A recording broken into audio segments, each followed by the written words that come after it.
Recorded live. Hello, everyone, and welcome to another exciting episode of the Sideshow with Frankly So. My guests tonight are Jacques Fresco and Roxanne Meadows of the Venus Project. I also have as a special guest co-host, y'all know him as Relic 180 from the forums on Zeitgeist Movement. He is also known as Dave. So everyone say hi to Dave. Hey, guys. Hey, Dave. Okay. So the reason for tonight's show, I was going to do a special show with Relic where we were going to talk about sustainability and what true sustainability actually means. We were going to try to examine that term and come up with some kind of a common definition that we could all live with and go by in understanding what true sustainability really means.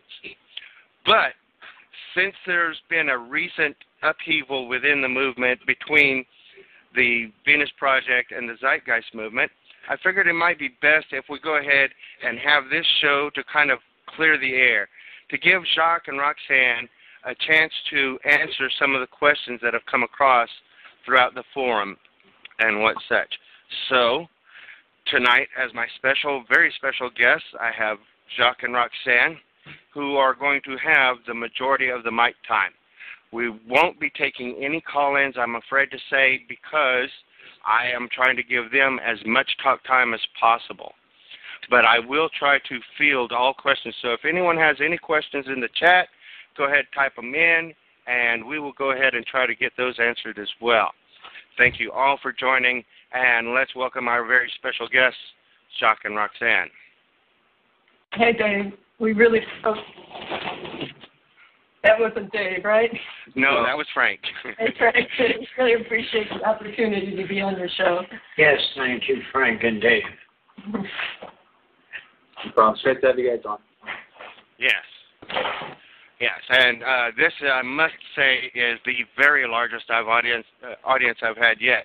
Of course, I've only done, 2 or 3 episodes, and only 1 or 2 of those actually worked into being an actual episode that could stick around and be counted as such. So, technical glitches. But, hey, we deal and we move.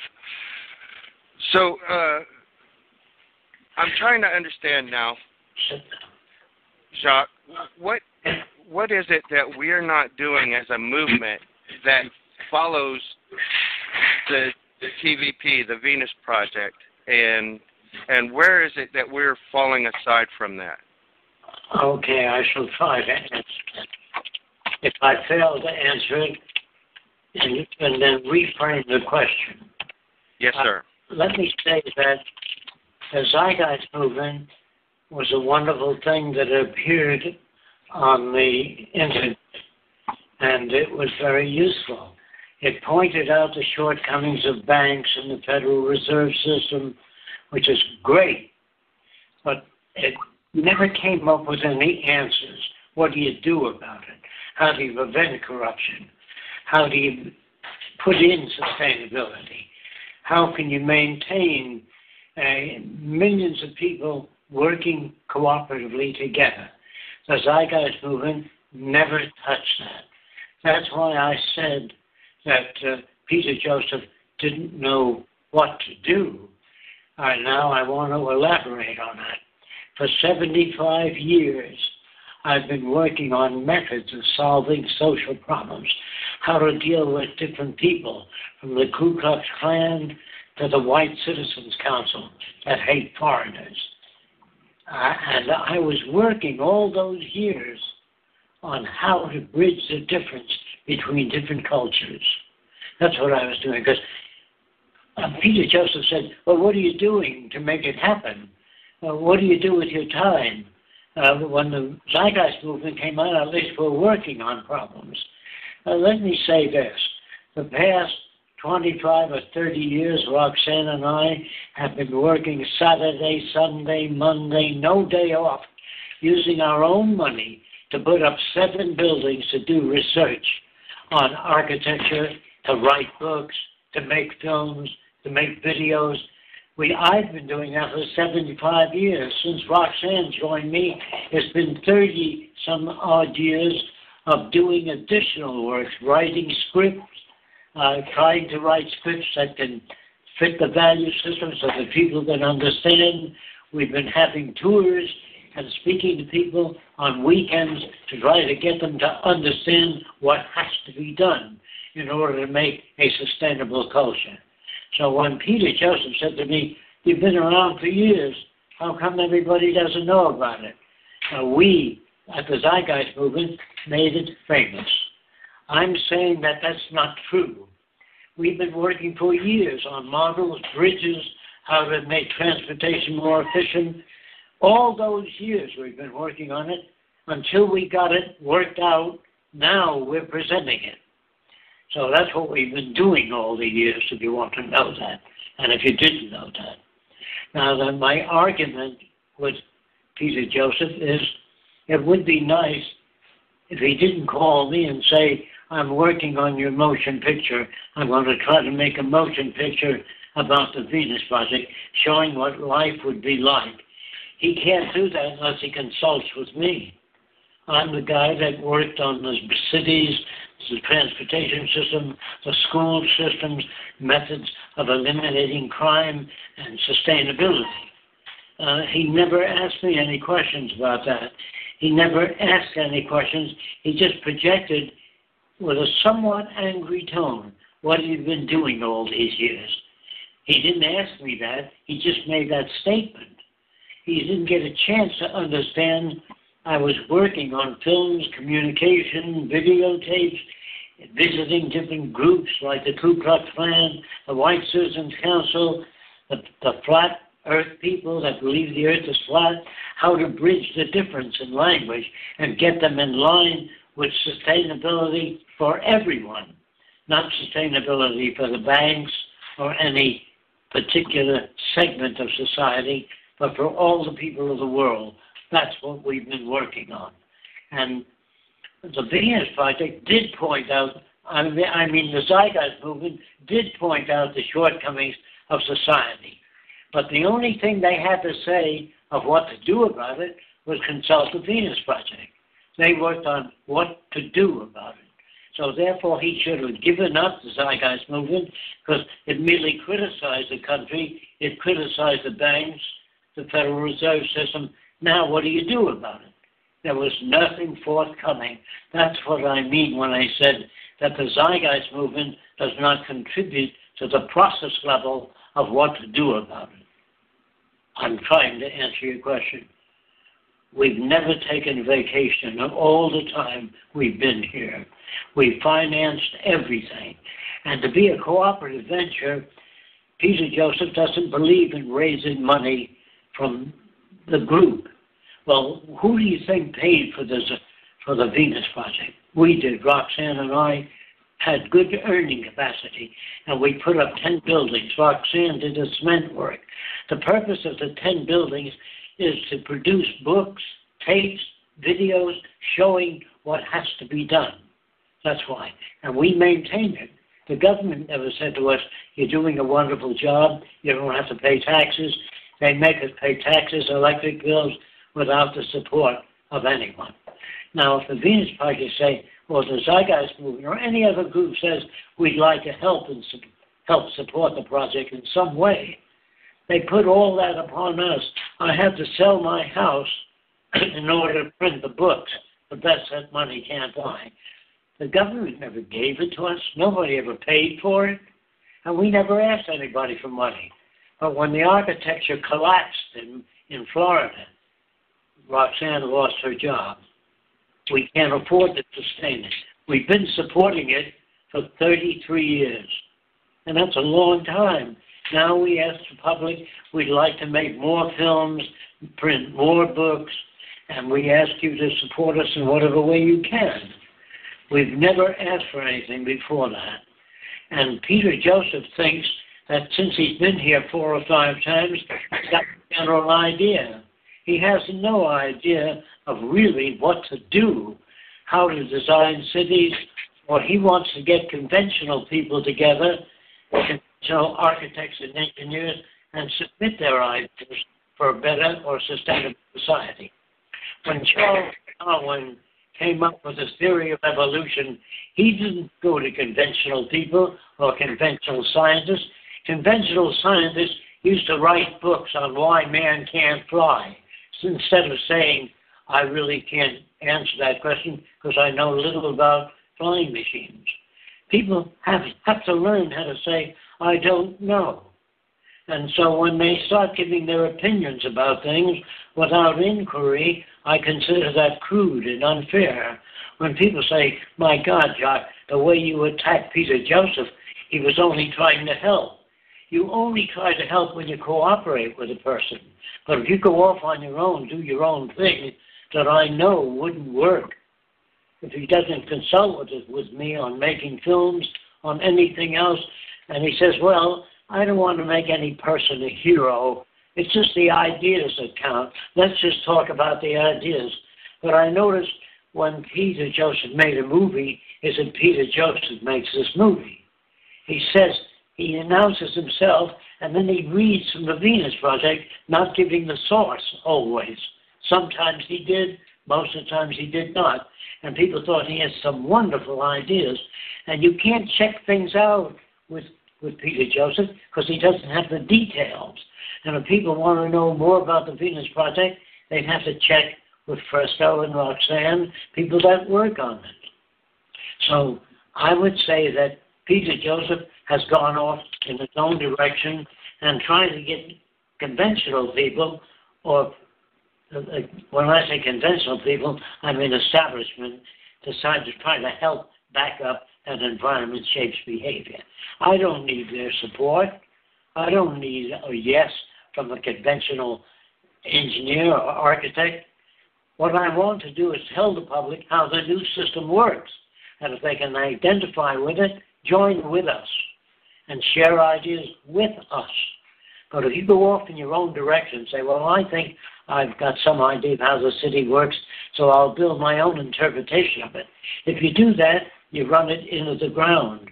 I've had years of experience designing prefabricated houses, aircraft, motorboats, automobiles. I've worked on many things. And so the best thing to do is consult with us, talk to us, share ideas with us. Don't go off on your own, because I have more time in that field. It doesn't mean that I know more. It means that I can answer a lot of questions, and I've tried a lot of systems that didn't work. In other words, in the early days, when I met a member of the Ku Klux Klan and they beat up a black guy, I said, that guy didn't hurt you. Why are you beating him up? You know what they said back to me? Goddamn nigger lover from the North. They just didn't hear that. So I had to learn how to say, years later, when a guy said to me, you're a smart guy, Jock, what do you think of the Ku Klux Klan? I said, it's a great organization, but it doesn't go far enough. That gets their ear. They said, what do you mean? They do not listen if you criticize them. Do you understand that? I had to evolve techniques for getting to different kinds of people. So on the world tour, we were going from one country to another, Roxanne and I, and we were turning people around, shifting their value systems. I'm not too concerned, by the way, with the design of cities or transportation or shipping. That's not my concern. My concern is the way people think about things, which is dangerous. To do away with that type of thinking and inform them as to other methods that can be used for changing people and other methods that can be used for redesigning the culture, not inviting the participation of the establishment. I want to say that some people think that scientists have all the answers. Scientists are good in their own discipline, chemistry, engineering, physics, mathematics. But scientists don't ask, what makes a criminal? What is government? Is government scientific? And when war comes, they fall in line with their particular establishment. In Germany, the scientists built airplanes. In Spain, the Catholic priest blessed the soldiers in the war tanks. In America, the Catholic priest blessed the American war tanks. And the president says such things as, God bless America. Who the hell are you to tell God who to bless? The whole system is so mixed up and inappropriate that you would have to study the Venus Project in order to understand what the approach is. You don't go off in your own directions. You consult with the Venus Project, or if Peter Joseph fully understood the Venus Project, he would have said, look, I'm dissolving the Zeitgeist movement because the Venus Project deals with blueprints and methodology. The Zeitgeist movement is the carryover from social criticism of banks and social institutions, the Federal Reserve System. All that's good, but it doesn't represent what to do about it. Okay. So, all right. So if we can understand this a little bit more, then you're not trying to suggest that the people who are within the Zeitgeist movement are not scientists and therefore cannot be scientific. You're simply saying that they're not as trained in these areas as you are. They don't have as much experience in these areas as you are, right? And if they like the Venus Project, study it, or come visit us, or get our book. Our book deals with it. We have a lot of questions on the website and answers. But if you come up with your own answers, it has nothing to do with the Venus Project. I can't be responsible for what the Zeitgeist movement does. I could be responsible for what the Venus Project proposes. And when the Zeitgeist movement goes off in another direction and says, we made the Venus Project, we put the publicity out there, they don't understand that all the years I've put in to try to find out and make blueprints for buildings. We made blueprints, drawings of transportation systems, safety devices for aircraft, safety devices for airports, how to raise children to be creative, very precise methods. So can I ask a quick question? Sure. I'm sorry, go ahead. The question I just had was, do you think that that you take issue with the actions of Peter, or that you take issues with the actions of the movement? And do you feel that there's a difference between Peter and the movement or not? Yes, there is severe differences between the Venus Project and the Zeitgeist movement. No, just to clarify, between Peter himself, the man, and the Zeitgeist movement, the group, do you feel that there's a difference, that they're separate things, or do you feel that the actions of Peter reflect the movement as a whole? Well, the actions of Peter have nothing to do with the Venus Project's recommendations.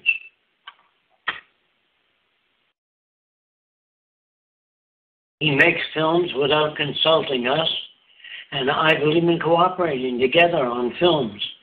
He also wanted to make a film on the Venus Project. He can't do that. He doesn't have enough information. And we said, how about working together on it? He says, I like to work alone. Well, how can you share ideas in that kind of situation? I don't think Jacques heard that. Do you take issues with Peter or with the Zeitgeist movement? Well, I take issue with Peter. The Zeitgeist movement are merely victims of culture. They're not that familiar with the workings of the Venus Project. I mean, real detail. Okay. Yeah, I was going to ask if you could be a little bit more specific about that, about being victims of culture. Victims of culture means if you were brought up in Nazi Germany as a baby, when all the books were burned, and there was nothing around to give you a different point of view, you'd be a Nazi. If you were brought up by the headhunters of the Amazon as a baby, you'd be a headhunter, unless you've been exposed to other books, cultures, people. But just being raised in a given culture, you're a victim of that culture. If you're brought up in Israel by a Jewish family and in the Orthodox religion, you'd be a Jew. What is a Jew? Somebody makes a speech and you follow him and you give up your 13 gods and accept one God. A guy with a short beard makes a speech, his name is Christ, you become a Christian. Well, that's what I mean by victim of culture. You pick up from your culture every word you use. If you're brought up in France, you say La Tour Eiffel. If you grew up in Australia, how are you, mate? That's picked up from culture. There's nothing that you bring into a culture unless you travel and have seen other systems. So we are all victims of culture. That's why we cannot be free thinkers or open-minded. To be open-minded, you can't make a decision on anything unless you have lots of information. The way people talk today, they're very sloppy. They say things like, I'm a nature lover. You mean you like earthquakes, hurricanes, tsunamis, all that's nature. No one loves nature. They learn certain things about them. So our language is thousands of years old. It was designed a long time ago. So instead of talking to one another, we talk at each other. I have to make people aware of all those things, that they are victims of culture, that the ideas that they're putting forth is what they picked up from their culture. Okay, maybe we can get just a little bit more specific. What are some of the ideas that are being projected by the movement that are specifically not in line with and not in agreement with the Venus Project? And what I've heard is, what's the Venus Project doing? Obviously, Peter Joseph doesn't know what we're doing by saying, what are they doing? They've been around for years. No people know about them. I brought their views into many homes throughout the world. He can't make that statement. He can just say, why do you take all the years? Why haven't you put your ideas out 20 years ago? Because they weren't gelled yet. They weren't researched or developed yet. So we had to get cameras. We had to write manuscripts. We had to shoot films. We had to build models. It takes me 2.5 years to build the models for a 20-minute film. So you see, there's a lot of work. We've never taken one day off for vacation. And we've never asked for any help. So what we try to do is reproduce what the cities might look like, what the world would look like. So the Venus Project deals with a process of doing things. The Zeitgeist movement deals with the shortcomings of the establishment without offering an alternative. The only alternative they offer is the Venus Project. But if they don't get the information from me, they're not going to be accurate. Okay, so what you're saying then is that where we're falling astray from the path is that we're not constantly going to you with, okay, well, how do you answer this question? Okay, well, how do you answer this question? Is that what you're saying? I'm saying that Darwin's theory of evolution was made up by Darwin. If you wanted information on it, you don't ask some Catholic priest what he thinks of the Darwinian theory of evolution. You have to ask Darwin. And if you want to know anything about relativity, you ask Einstein. You got to remember that in times past, doctors kicked a guy out of the hospital that suggests that they wash their hands to prevent childbirth fever. You know, they couldn't accept that. So science has both records. It creates weapons of mass destruction. If they were scientists, they'd never do that. They work on nuclear weapons in all different countries. If they were really scientists, they would say, what makes war? What makes hatred? What is revenge? Where do we get our values from? They would not remain in optics, chemistry, or structural engineering. They move outside those fields and become multidisciplinarians. They concern themselves with what makes people the way they are. Okay, so, all right, if I can understand this correctly, now, yeah, and I will agree that, yeah, you, in order to understand how people become who they are and what they are, you really would have to be more of a multidisciplinarian. Yeah. You'd have to understand genetics. You'd have to understand psychology, neurology, biology. You'd have to understand all of these things. You'd have to have at least the basic understanding of all of these to be able to actually cull that information together into one common understanding. That's the idea. Okay.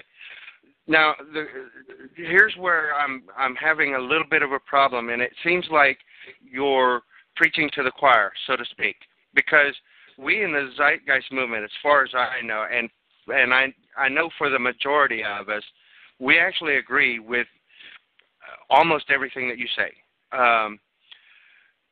And that's a little bit of a stretch because I am actually speaking on behalf of a whole lot of people, and a lot of them are not going to agree with everything that you say. They're not going to disagree with everything that I disagree with, and what have you. But so you confront the person and ask them, what do you mean by that? What about people that have natural ability, that are artists, creative people, musicians, that haven't been trained to do those things?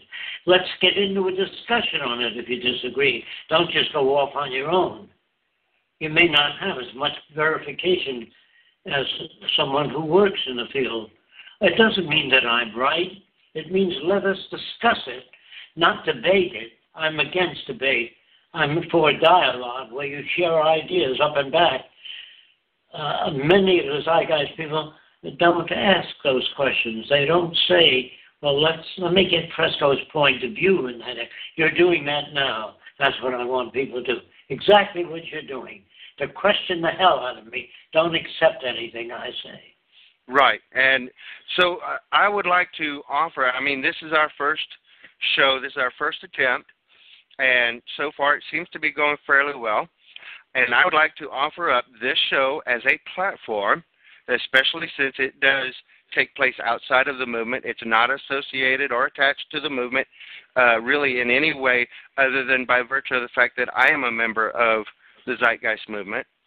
I'd like to offer up this show as a platform where you can come on, we can ask you questions, and you can give us answers that are more specific and more in line, and we can seek out that path toward the RBE. I always tell people not to believe a word I say. Check it out as best you can. And then if you don't really accept what I say, say, where can I get information on that, and how can I verify that? Don't believe a word I say. Check it out. That's what I'm trying to say. Sharing ideas means cross-examining people for their ideas. They all say things to me that are not based on work. They say, what if everybody wants to live in Florida? Everybody doesn't want to live in Florida. Some people change in seasons. Some people like skiing, ice skating. They always say, what if everybody was to live in the same house and somebody else got the house? You know, they ask ridiculous questions, not based on anything scientific. And so I do try to answer those questions when they ask those questions. But I do not believe, now this is going to raise a lot of additional questions, that human beings cannot think or reason. They reflect their culture. That means that a man cannot invent anything. Years ago, the Chinese would make a pad of paper bound on top with a continuous spiral.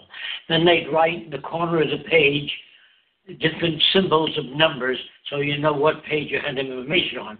If you happen to turn it fast, the numbers would jump around. That suggested the motion picture camera. A Chinese individual, drew successive pictures of a bird's wings in different positions.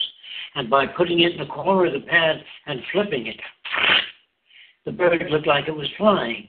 So nobody ever sat down and invented anything. It's a long serial process that's developed. No one ever sat down and said, I got to work on a system of communication. You can't do things like that, but you can bang your knee and make a noise. You can see a strange animal say boo-boo, and a man uses that word to describe that animal. Language developed as you encountered different situations. The sounds you made over those situations were the language that you used. But no one ever sat down and says, I got to invent a ladder, a motion picture, an electric light. That was observed phenomena, which was perpetuated over the years. Edison said he made 7,000 different elements before he got to one that wouldn't burn out.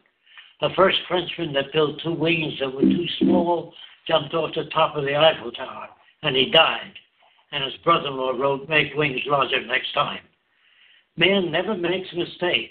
All those are artificial statements. Human beings don't know the answer. The guy that mixed nitric acid and glycerin together disappeared. So did the building. His cousin wrote, "Never fool with that stuff." Was his cousin smart? No. He learned from the misfortunes of others. Men did not know how big to make wings on airplanes. They jumped off rooftops, broke their legs. A lot of people died trying to fly until they arrived at. They say, who invented the airplane? They say the Wright brothers. That's not true. It's a long serial development, slightly with a lot of deaths and misfortune. And people have to understand that. In Hollywood, they say, Louis Pasteur did this, Edison made the electric light. Well, that's not true. It's serially developed so slowly. And I have to get to those things with a lot of people so they understand that there's no such thing as free will or free choice. If you were brought up by the headhunters of the Amazon, and I said to you, doesn't it bother you to have 10 shrunken heads? You might say, yes, my brother has 20. Is there anything wrong with you? No. You reflect your culture. Do you understand that? I understand that. But it seems to me in that regard we're discussing relativism, right? Because now we're talking about the culture and your perspectives and moralities relative to the culture. Yes. And the time. Because as we know, cultures do tend to grow and alter across time as well. Yeah, well, let me say it another way. Instead of thinking that, well, gee, everybody makes their own contribution their own way, we would build a society where everybody becomes like Leonardo da Vinci. You have to say, what is genius? Where does it come from? What makes a person creative? They say, I don't know, I guess it's just, they're born that way. That's a lie. That's dangerous to bring up people who believe that you have talents or gifts. Just say, I don't know. And after you do a lot of work, you can say, yes, this is what makes a creative person. What is creativity? Ask normal people. They say, I don't know, it's just the ability to think outside the box. That isn't what it is. Creativity is taking known elements and putting them together in unique ways. If you don't understand what that means, if you see a Hollywood motion picture about a Martian, you'll notice that the Martian has crab's claws and a grasshopper's head. They always take known elements and make them they say, my, what a fantastic mind you have. They don't understand the more you know about nature, insectology, the more you know about variations in physical form, the more creative you are. But if you're deprived of many things and your values are commonplace, you tend not to be creative, you tend to be uniform. They don't know what creativity is. And before I can do anything, I have to figure out what it is. So I'm an inventor and creative person in Owen's language, but I've had a lot of experience with different types of mechanical motions. When I joined the Army, I didn't join, actually. They drafted me. They said, can you make a bomb that moves sideways instead of up? I said, no, I don't know how to do that. I know how to do that, but I won't. I only worked on safety devices. Do you understand that? Yes. Now, if I can ask a question, because we touched on it earlier with the relativism of morality, can I ask this question? What foundational framework does the Venus Project have for morality and ethics that would make the RBE possible? Well, first of all, you have to know what morality is, where it came from. And once you know what it is, you have to know why it was designed. It was designed to control people, morality. If you had a lot of fruit that you hunted down yourself, and somebody took the fruit from you after you hunted it, they said, look, if you take things without the permission of the person you took it from, we consider that a crime. Man invented all the laws that have nothing to do with reality, have to do with the control of human behavior. That's where religion comes from. That's where all man-made laws come from. They're all artificial. The only laws that count is natural law, meaning if you don't eat properly, if you don't get clean water, you get sick. If you don't get enough sleep, you get sick. We have to study how we relate to reality, to the world around us. We have to study how we relate to nature and maintain nature, not dump toxic materials into the ocean or rivers. If we do, we eventually destroy ourselves, not build armies and navies. There are problems that people use, and they use the armies and navies to solve the problems their way. I would take soldiers, send them back to school, and teach them how to become problem solvers, how to bridge difference between nations, how to solve problems such as automobile accidents by making proximity devices on cars so they stop. In other words, you don't solve problems unless you learn how. Okay, honestly, a lot of this stuff is stuff that we're all very familiar with, or at least the vast majority of us are. We listen to a lot of your lectures and your interviews that you've done, and so we've heard a lot of this material before. I have a question, though, going back to that morality thing. Would you agree that it's possible to arrive at socially beneficial, socially ethical moralities, for lack of a better more? Would you agree that it's possible to arrive at those scientifically and secularly without some religious or theosophic? Yes, I do believe it's possible. I believe it's possible to make a world where there are no murderers, no killers, no thieves, no liars, and no one taking advantage of anyone. I believe that's possible because we understand now enough about the environment and how it shapes behavior. If you know enough about that, you can work on a system. But people would have to be familiar with the system in order to learn to think this way. Otherwise, they can't, even though they want to. Right, which is why we spend a lot of time within the movement studying things. You know, we look at a lot of the science and the technology that supports the Venus Project and its advocations. And so we can see that in the work of people like Robert Sapolsky. Are you familiar with him? Somewhat. Okay. We can see in the work of people like Robert Sapolsky where there is a certain understanding about human nature, and he points out that there's no real human nature. There are some very specific things, but they are minimal at best. You know, they certainly have nothing to do with the projections that a lot of people make towards human nature. But anyhow, I'll go ahead and I'll move on to another question that someone else asked. Without performing a full survey of the Earth and its resources, how can models such as you create within the Venus Project of the cities and the buildings, how can these be made with respect to those surveys, you know, with respect to the availability of the resources that would be used? And what you're trying to say.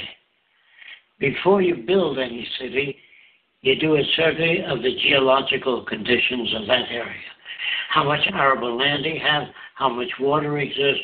You can't just build a city and water all the plants if you don't know what the carrying capacity is. So you have to do a survey of the carrying capacity of the Earth before you know how large a population the Earth can support. And if your population exceeds the carrying capacity of the environment, you will have territorial disputes, no matter how many laws you make. So the laws have to coincide with the physical reality. Do you understand that? Yes. So you would readily admit then that a lot of your designs that you've created are really kind of a projection on what would be available, but or what's possible, but not necessarily specific to any given region. That's not true, because the thing I work from is, what's a city for? A city is to bring out the best in every human being in health, intellectual affairs, creativity, and the arts and sciences. That's the aim of the city, the conservation of resources to make it possible for all cities to be clean and noiseless. In other words, conservation of resources will go much further. Instead of building cities the way we do today, there are just thousands of buildings lined up. It's called urban sprawl. If you do the cities the way I've pointed them out, then you save resources. You do 1/8 of the city and reproduce it. That saves a lot of time, a lot of energy, and makes resources available to more people. They are not random drawings of cities. A lot of people think, well, first of all, it's some concepts of design, other people have other concepts. That's not true. Instead of saying who makes the decisions, with normal people ask in the Venus Project, who makes the decisions, no one makes decisions. They arrive at them. Do you know the difference? Yes, I do. Okay. Yes, I understand.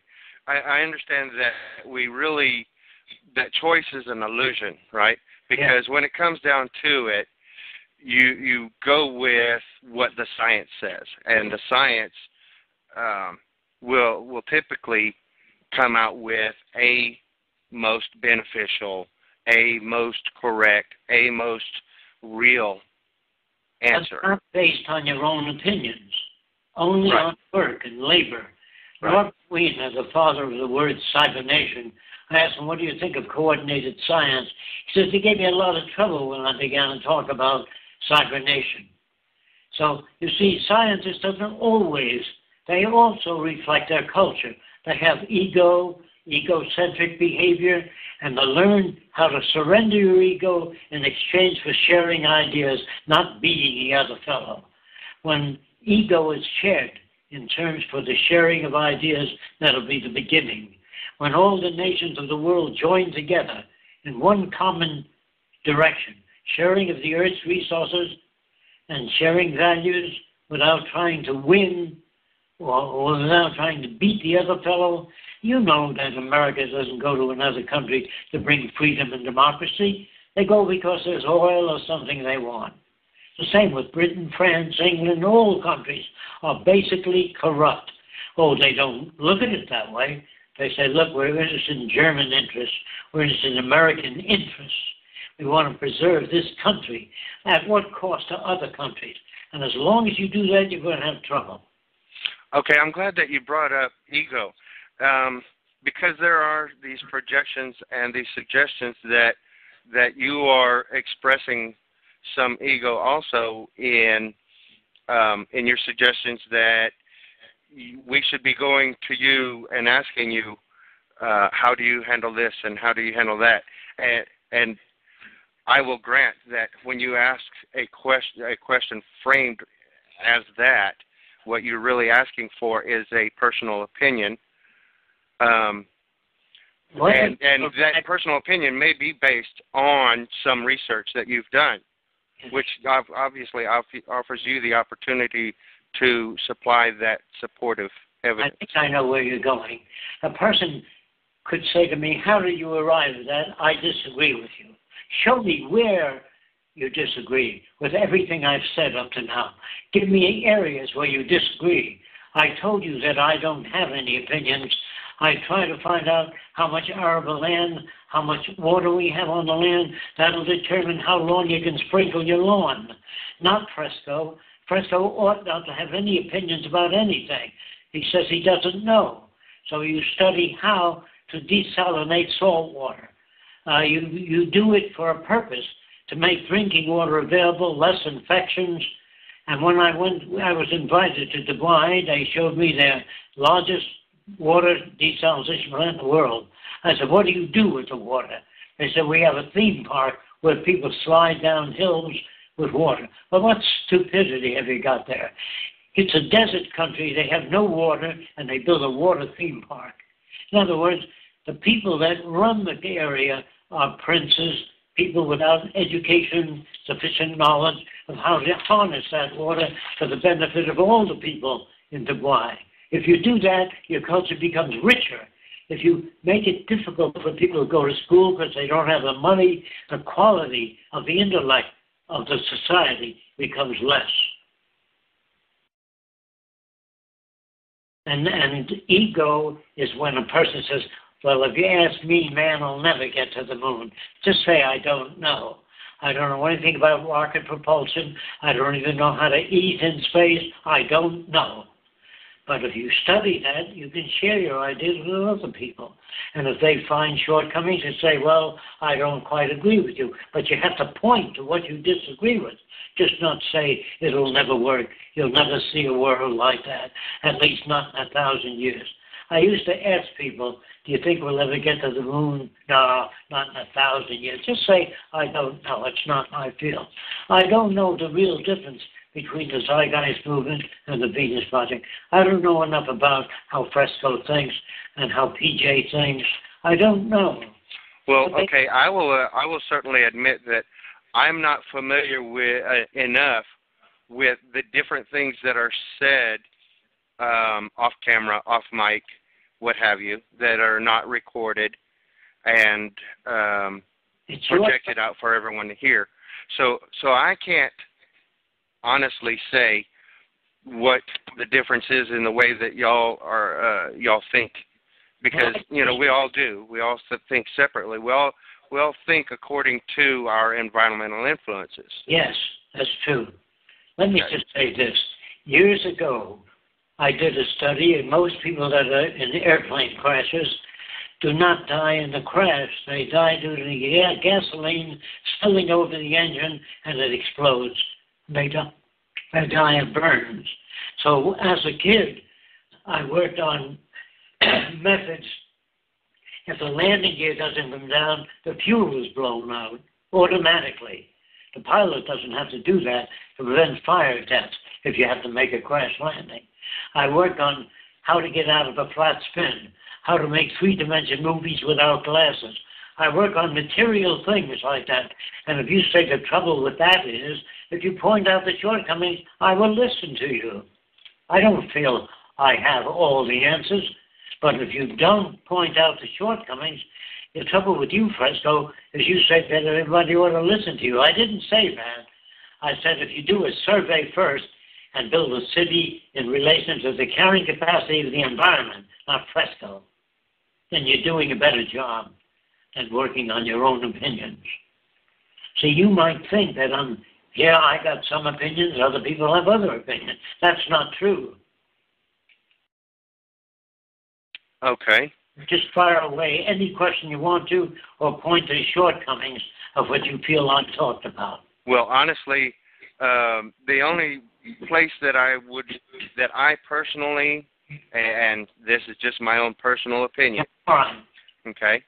The only place that I personally see any shortcomings is in the apparent fallback position of the anecdotes, rather than answering questions directly. You do appeal to a lot of anecdotes, anecdotal stories, and all right. Like, give me an example. Okay. If I ask you, what about morality? You start talking about the KK, your experience with the KKK and the white supremacists. If I ask you about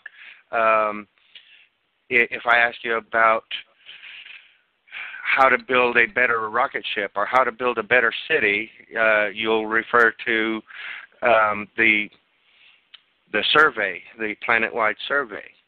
But you always fall back on these same things that we've heard many times before. Yeah, I'm glad that you've heard all that. Right. Now, off with your negative questions. What are the questions you want to ask? I have a question if I could. Straight answer? You want a direct answer? Can I ask you a question? I would be curious to hear, what do you think, your personal opinion, what do you think the Zeitgeist movement is? The Zeitgeist movement is an attempt to inform people as to the shortcomings of our certain aspects of our economic system. Okay, I would agree with that, but I also would agree that the Zeitgeist movement does an awful lot of work towards saying, towards not just saying, okay, look, folks, we got a bunch of problems, because honestly speaking, any drunk asshole in a bar can do that, right? Oh yeah, society sucks, and money sucks, and the government sucks, and politicians suck, and the world is just going to shit. Fuck it all, right? Any asshole could do that. What I like about the Zeitgeist movement and the Venus Project is the fact that they offer a solution. The Zeitgeist movement offers the Venus Project as its solution.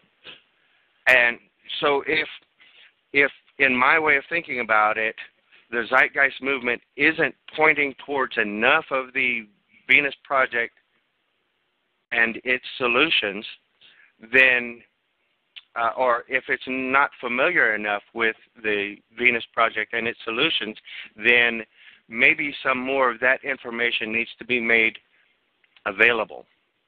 Yes, and we can't just publish books and make videos without support. Otherwise, the burden's put upon Roxanne and Jock. We spend hundreds of thousands of dollars on buildings and things to do this research in. So we haven't had support. And I think a cooperative venture, I think that the Zeitgeist movement ought to say, well, we don't think that your books are important or that they matter, but don't say that. Point to the shortcomings in the book. Say, here's what I don't agree with. Here's what's the matter with your cities. Here is what's the matter with your traffic control. Your elevators are inefficient. You have to point out, not say, I don't think, why should your city be any better than anyone else? That's a good question if you ask, why your cities? Why not Oscar Niemeyer? Okay, so let's ask that question. Why your city specifically? Yes, because I've worked on prefabricated housing. I've worked on all those areas. If you share them with me, I'll share my ideas with you. My house took 8 hours to put together. It took 10 men 8 hours to put up the house. It sold for $5,250. A soldier after the war could buy them and not lose his job because they were made of aluminum, and the aircraft factories would be making houses of aluminum. This is years ago. But don't say, I don't like your house. Say, why does your house look like that? Why is it shaped like that? Why is your city like that? And then just question the hell out of it. I'm all for that. That's how I learn, through criticism. Hey, Jock, let me put another question out there for you. Do you think that, or I guess I should say, how do you think it benefits either organization, either the Venus Project or the Zeitgeist movement, to create distance between the two organizations?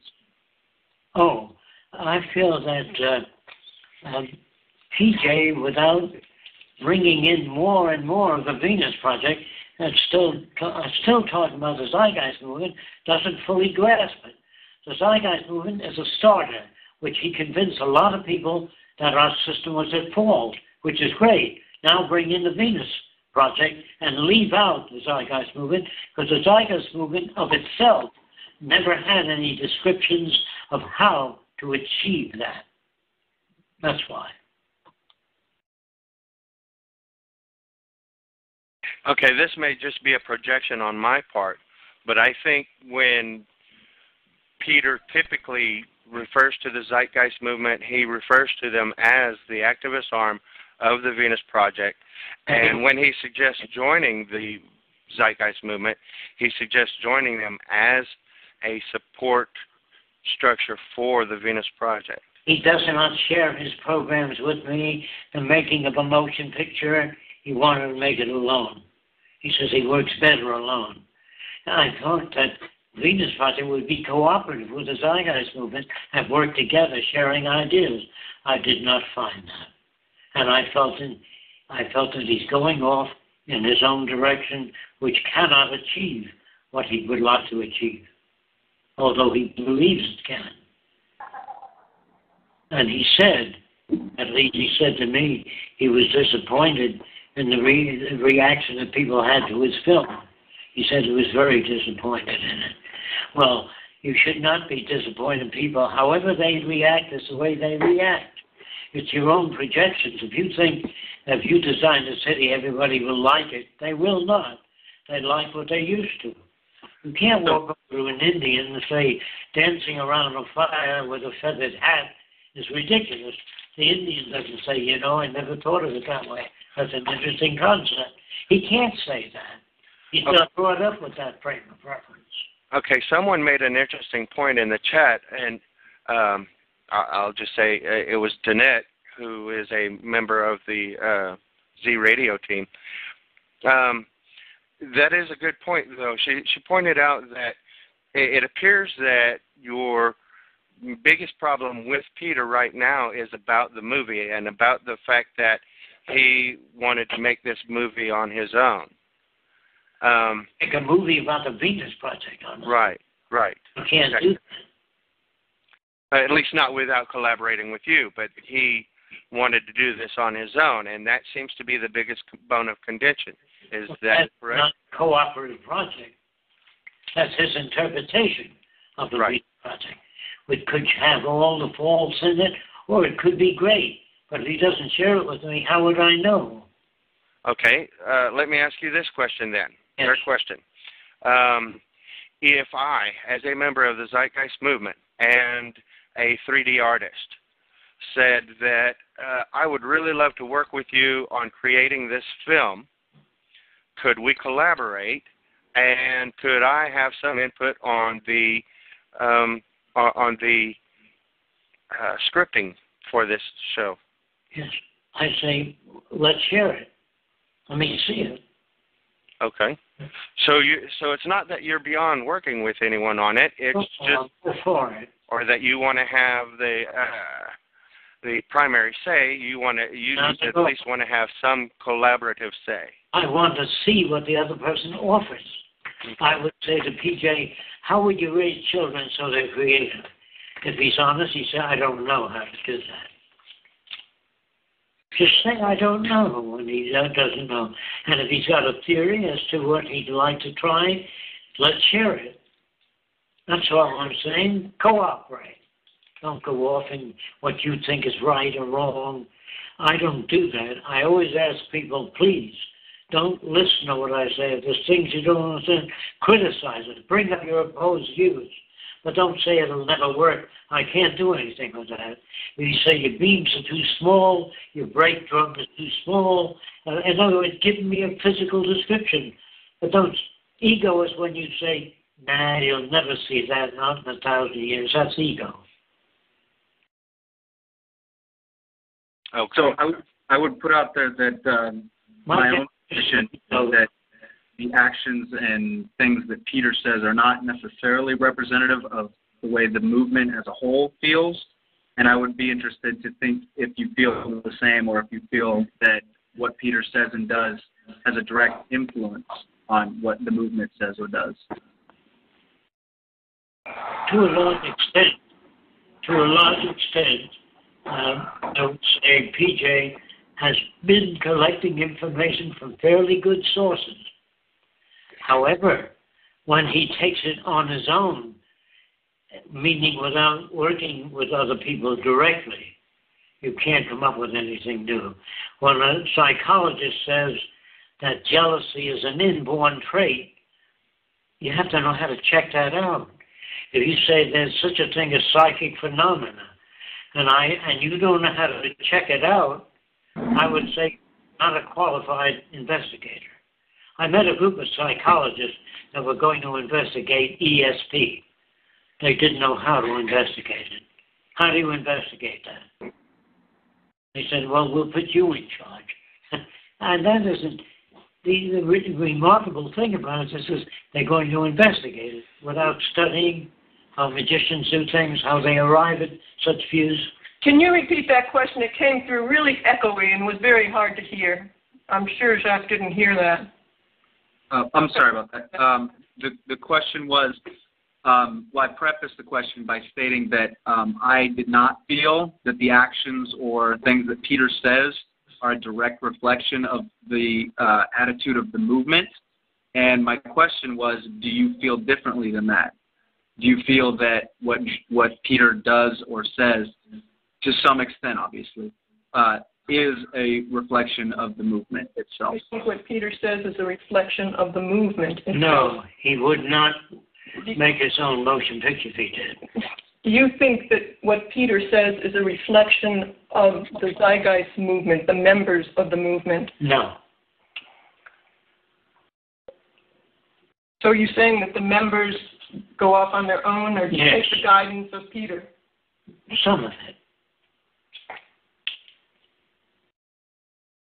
So I guess the follow-up to that would be that it appears that a lot of the issues that you, a lot of the things that you're taking issue with the recent events are things that Peter himself has done or said, and I would be curious to know if it's appropriate to extend your dissatisfaction to the movement as a whole.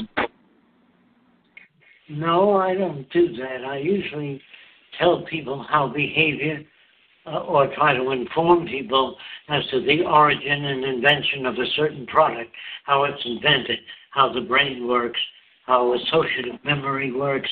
I try to inform them or present to them tools that will enable them to understand the world they live in.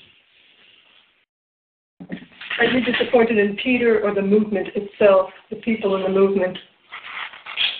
I would say if Peter's in charge of the movement, more or less, and he appoints certain people without any qualifications to do a given job, he is working at variance with the scientific method.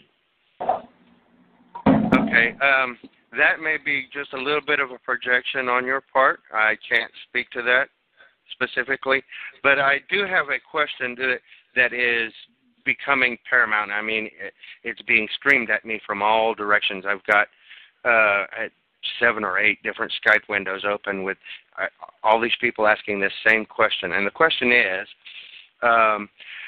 there seems to be a communication breakdown between you and Peter. And the question is, did you or did you not try to contact Peter and to talk about some of these issues with him before making the decision to disassociate? Yes.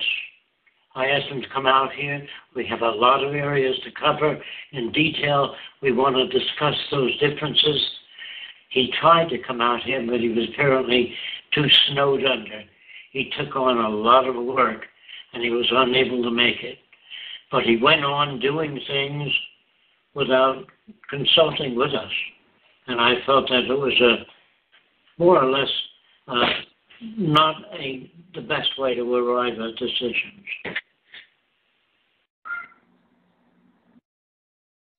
I don't know if I've answered your question. Yeah, I believe you have.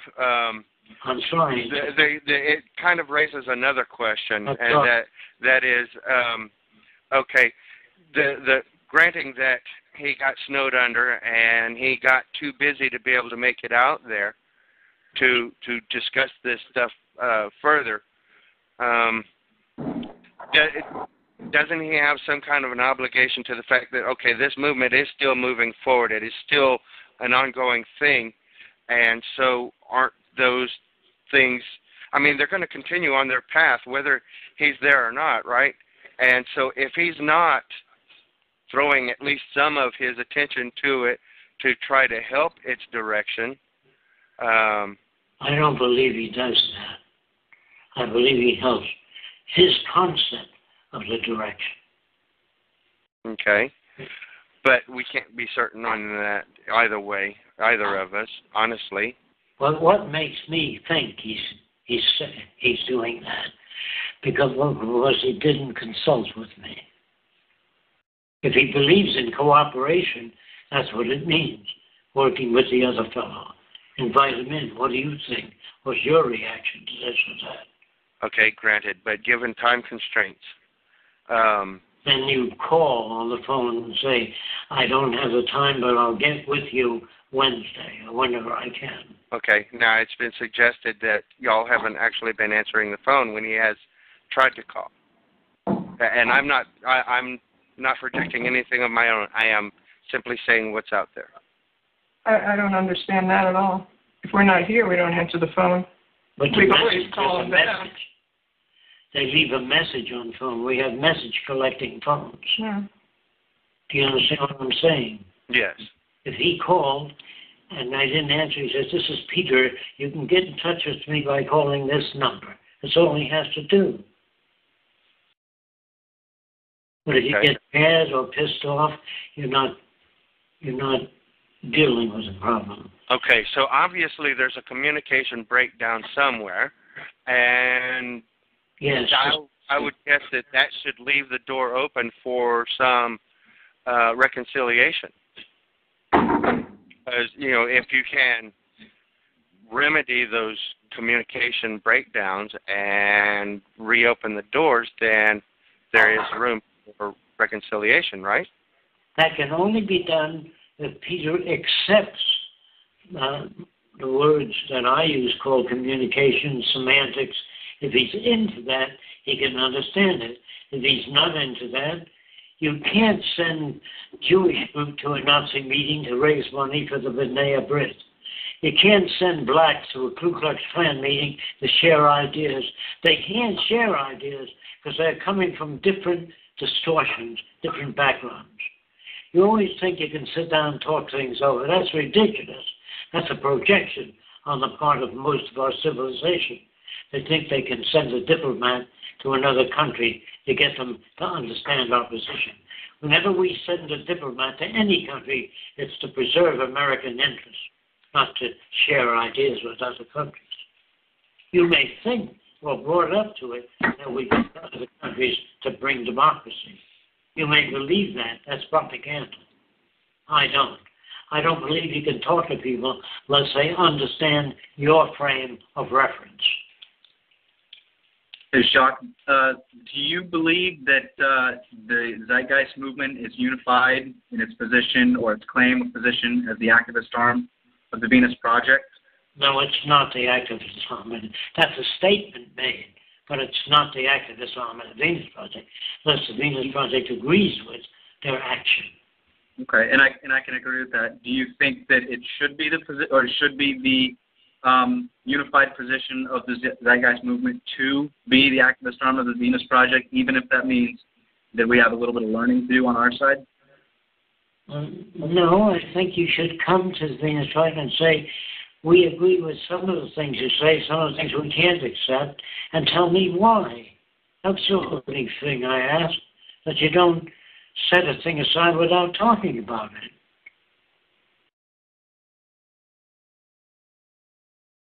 If I want to build a bridge, I get the bridge engineers. I don't talk to the butcher. If I want to build electronic circuits or automation, I try to keep up with the latest journals on automation.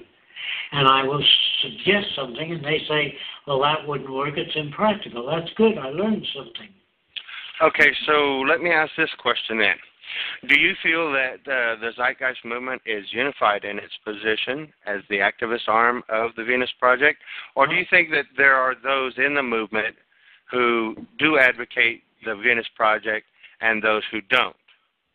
Or just advocate the RBE? Some do and some that don't, not fully, but partially accept some of it.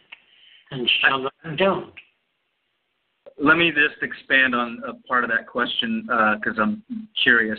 What would you say the difference is between a person who advocates for the Venus Project and a person who advocates for a resource-based economy? What would you say is the thing that separates those positions?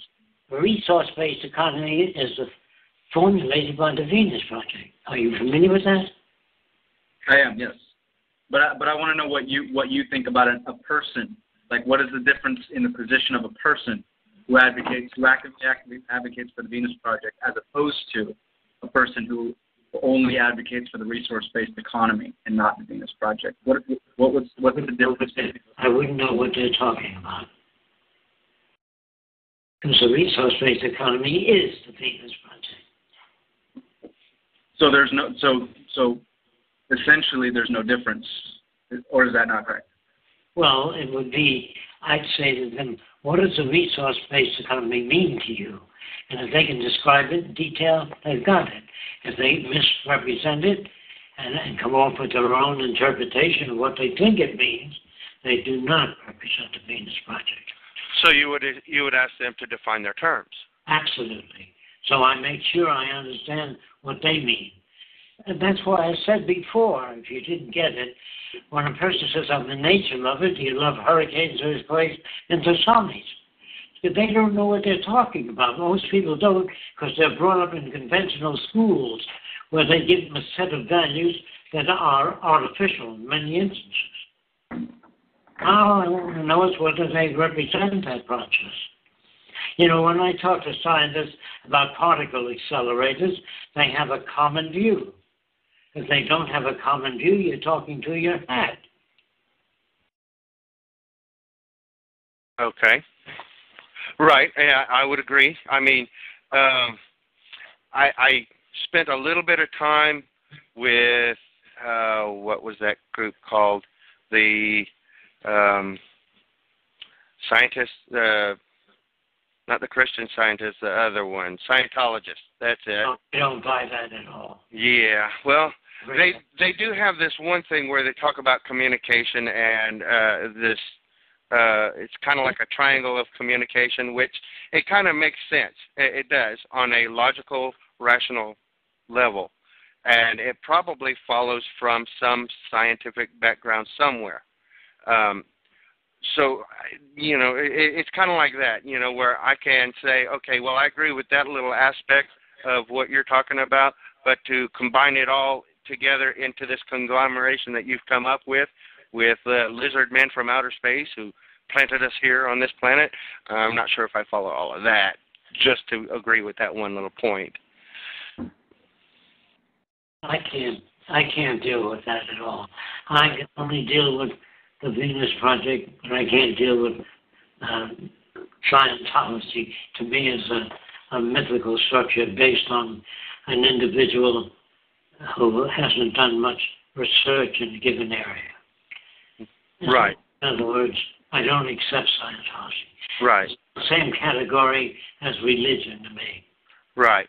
But see, to elaborate on what I was saying, by saying that I agree with their little triangle of communication, what they call the arc of communication, is not to say that I advocate the whole damn system. I just agree with that little part. I agree with the arc of communication, or what they call the arc of communication, which actually denotes some key words, the ARC of communication.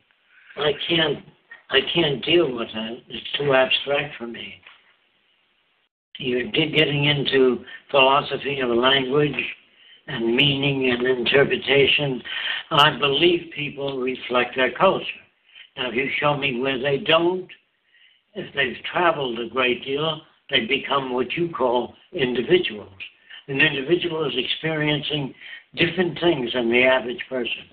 Well, okay, let me ask you, Jacques, are you familiar with the arc of communication as discussed by them? No. Okay. So I don't agree with it. Well, all right, okay, but I have something to point out now. It sounds like, and it looks like, what you are doing there is pretty much the same thing that you've accused other people of doing, right? Because here it is, you're not familiar with the ARC, the arc of communication, as projected by this organization. But rather than saying, well, I'm not familiar with it, so I cannot make any value judgments on it, you do what I thought of Scientology. Right. And I said, I don't accept it. It's garbage, if you want me to use that kind of language. Now, I don't question the sincerity of Scientologists. I think they're sincere. I think Peter Joseph is sincere. But it isn't sincere people that we need. What we need is people that are honest about things and say, I don't know enough about that area to make a judgment in it. I have to do more research.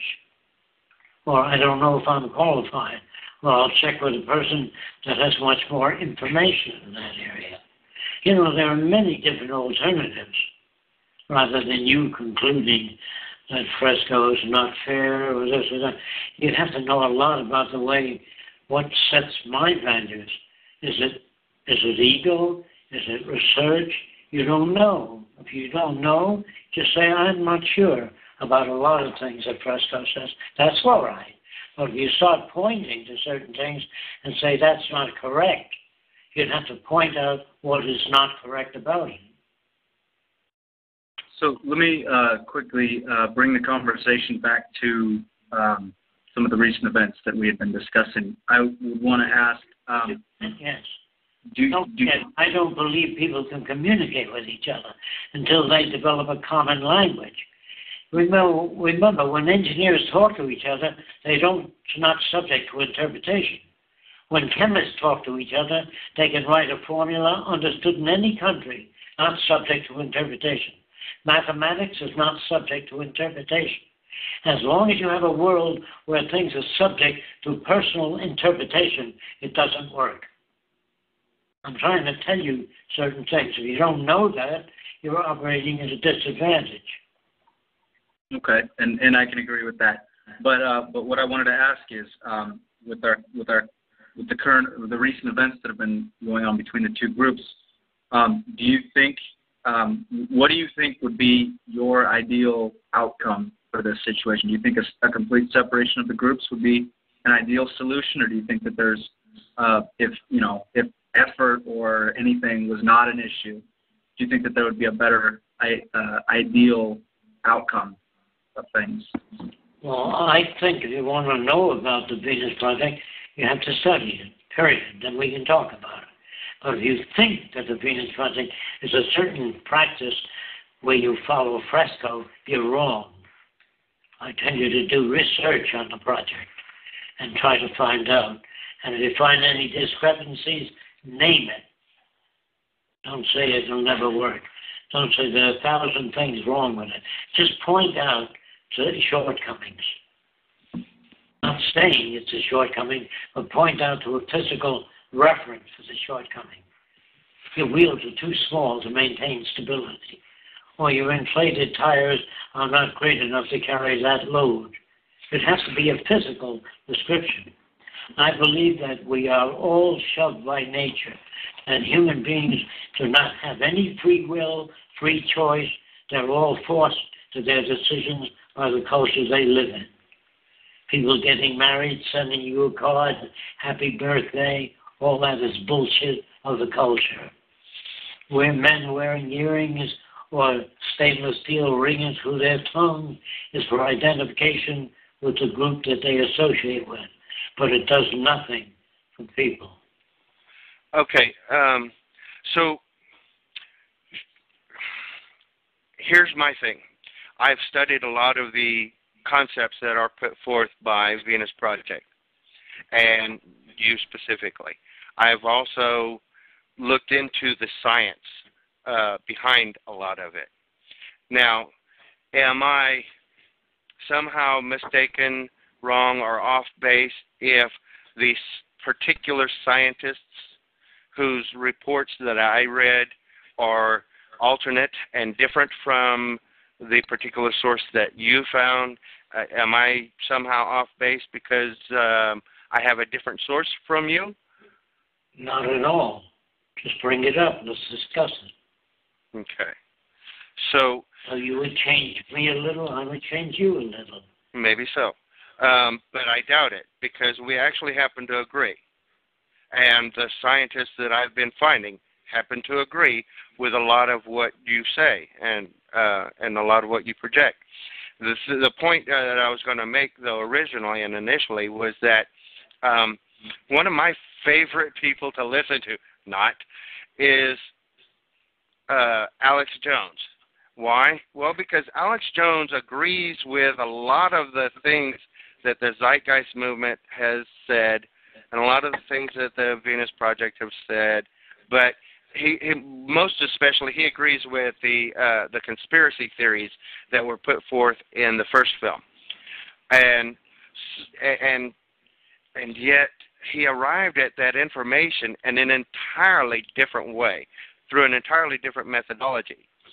His methodology was very intuitive and not very well thought out.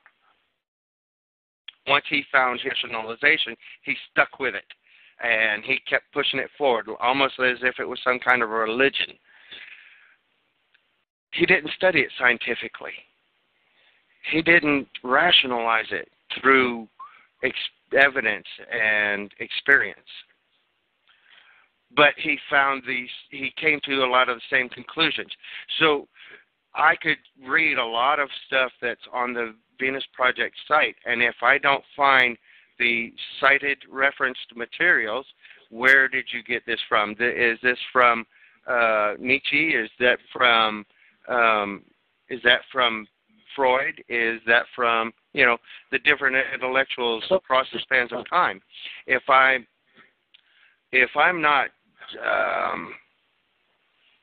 directing myself to the same sources, I might presume that you came across all of this information intuitively, that you noticed it all on your own and pieced together all of this material.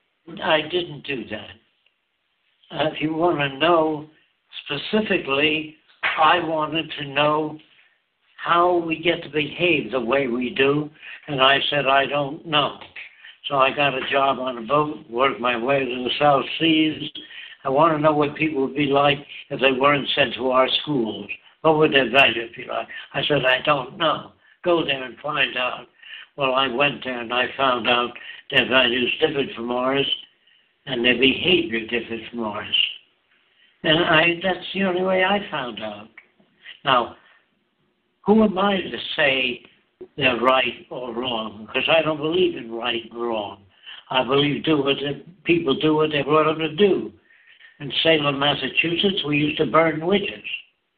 I would say that is a very poor example of trying to find out information, burning witches. And I didn't know that you inherited their bank account for every witch you found. I didn't know what the motivation was. When I found out, I changed a lot. I didn't know in the islands the boys and girls walked around nude when they were very young. They swim nude. And I never saw a male look at a female body, only at the eyes. And there were no fetishes. What? No peeping toms either. You understand what I'm saying? Yes, I believe so.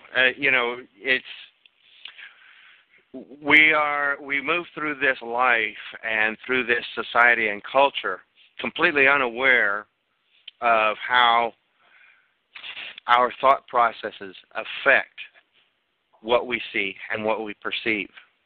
Yeah. And so we end up perceiving things. Let me see if I can save you a lot of time. Why should your system be any better than any other system, is really what you're trying to ask me. Because I asked all other systems over the 75 years, how do you arrive at those conditions? What makes you feel that that's so? I ask those questions. A lot of people do not ask questions. They just follow a leader. I say to my people that come here, don't follow me. I don't want you to follow me. I want you to question the hell out of me.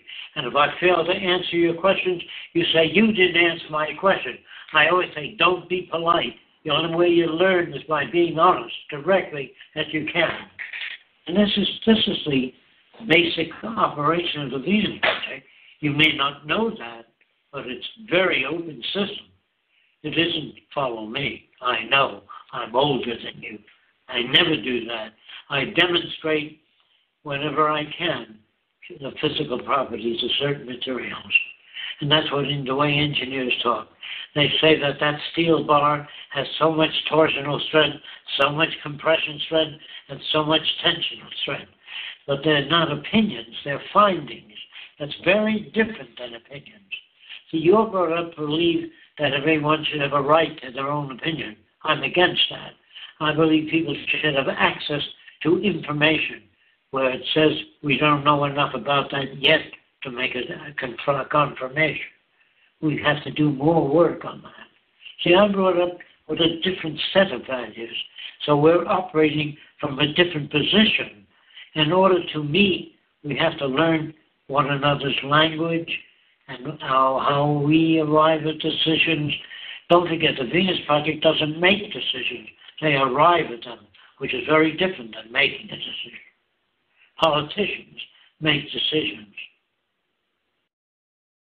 Scientists, if they find out the earth is round and everybody believes it's flat, they don't give a damn. They don't say what they say to please people. They say, this is what we found out about the earth by its shadow on the moon, by observations, and they give and list their observations. They don't even argue with people. They just make a statement as to what they find out. It's up to you to check it out. And so we have so many differences in background, it's not possible for you and I to sit down and really talk things over, unless you know where I'm coming from, the value systems I've been brought up with, the books I've read, the people that influence me. Knowing so little, you will ask normal questions, and most of them are irrelevant. Okay.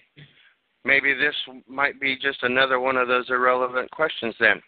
If we do not sit down and converse and share our background and experience, how will we not gain awareness of each other?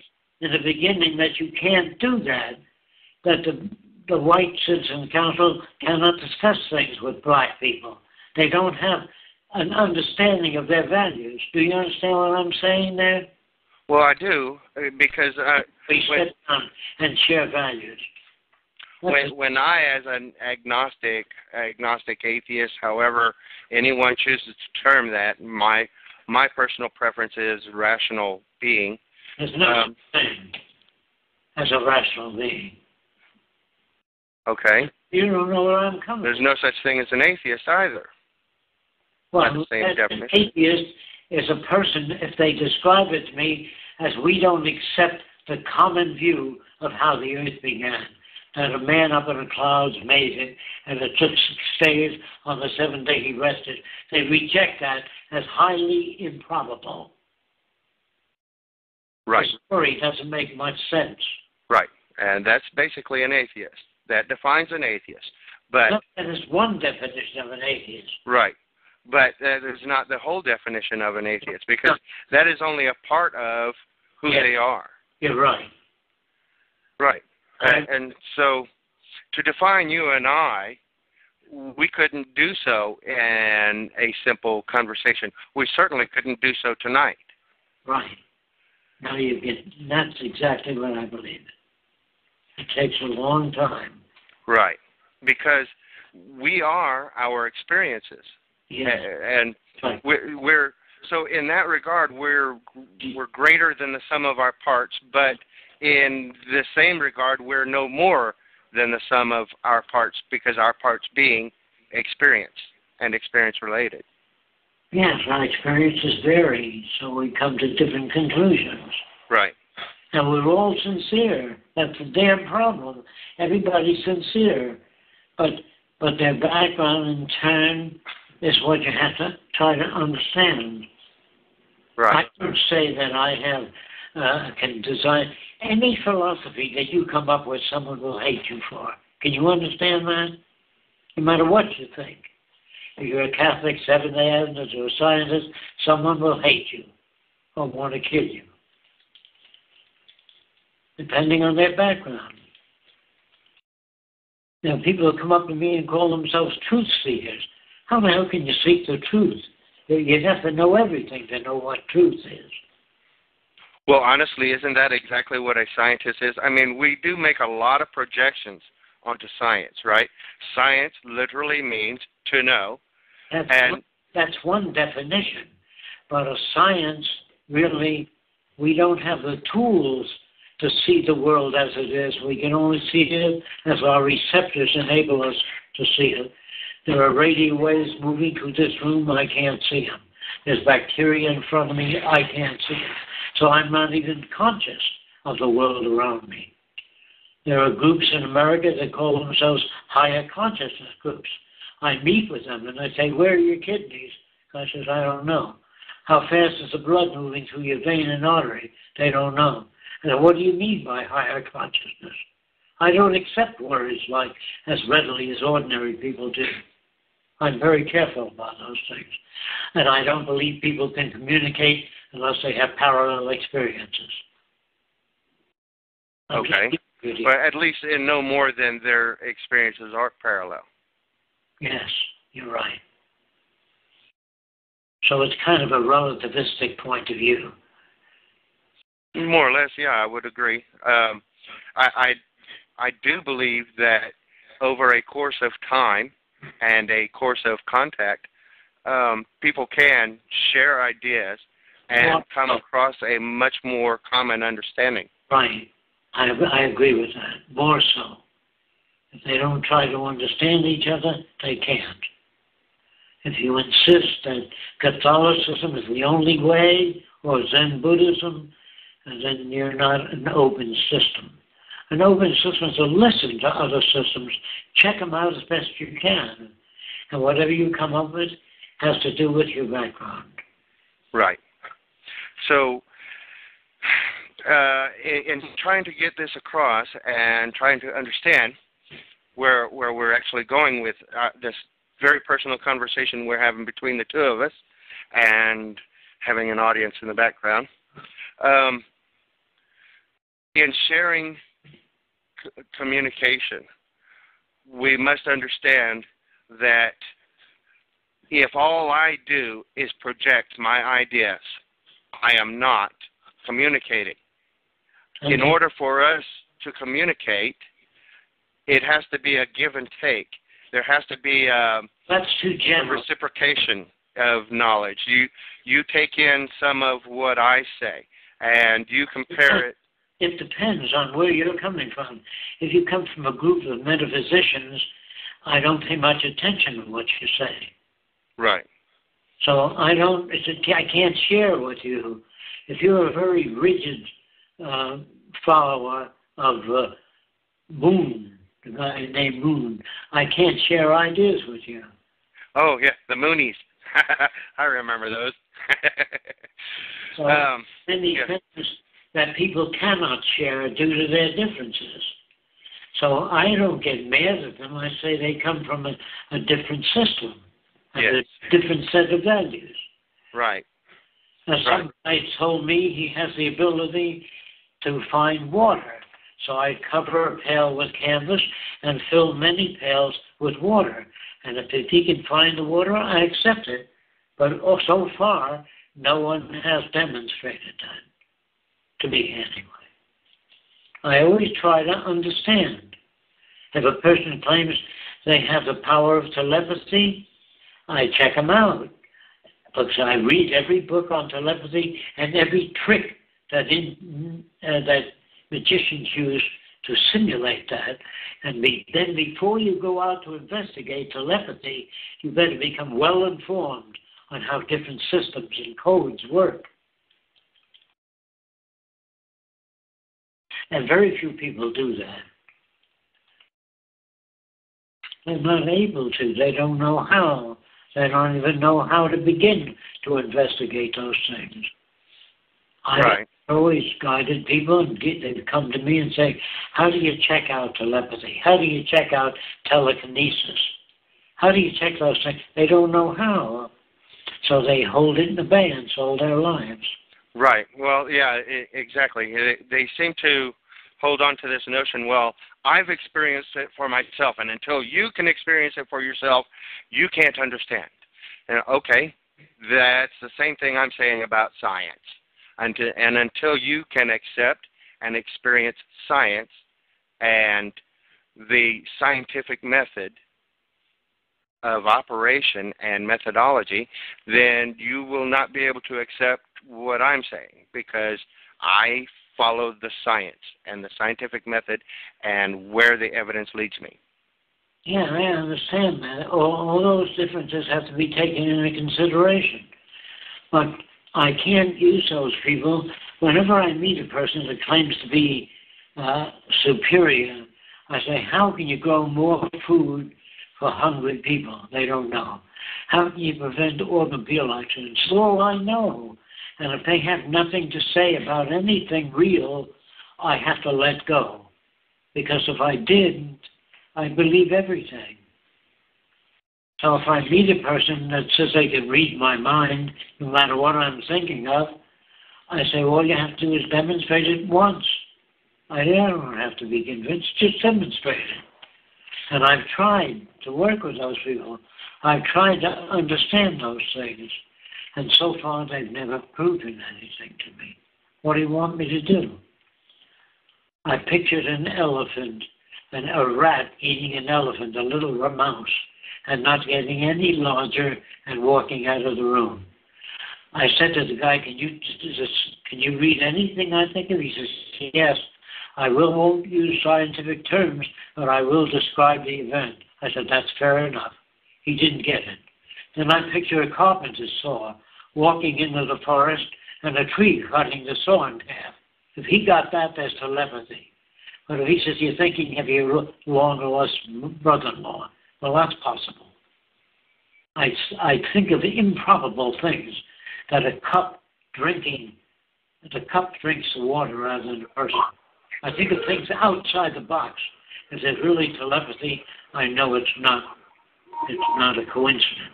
I know that I can really read my mind. Right. I have different methods. Okay, there's this question that's been brought up.